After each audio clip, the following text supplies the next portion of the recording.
The most successful people you admire today, they've all failed, and often their biggest breakthroughs came right after their biggest breakdowns. Remember, failure is not the enemy, it's a teacher. Every time you fail, you're learning, growing, and getting one step closer to success. So the next time you fall short, don't beat yourself up. Stand tall, use the lessons you've learned, and keep pushing forward. The biggest difference between successful people and those who give up is how they handle failure. Winners don't see failure as the end, they see it as fuel. Now let's talk about turning failure into fuel.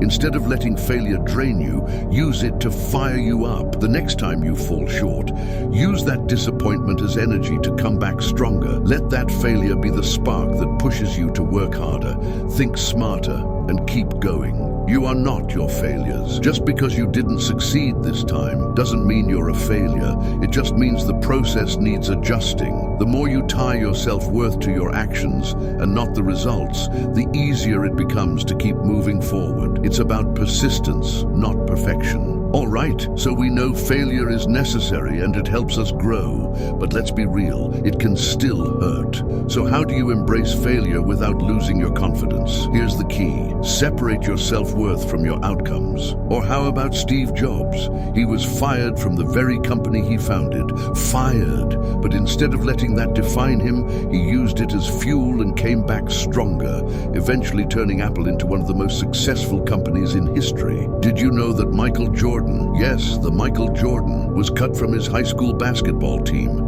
He could have given up right then and there, but instead, that failure drove him to work harder, and now he's one of the greatest athletes of all time. Start asking yourself, what can I learn from this? How can I do better next time? Once you shift your mindset from failure means I'm not good enough to failure is helping me improve, that's when you truly start to grow.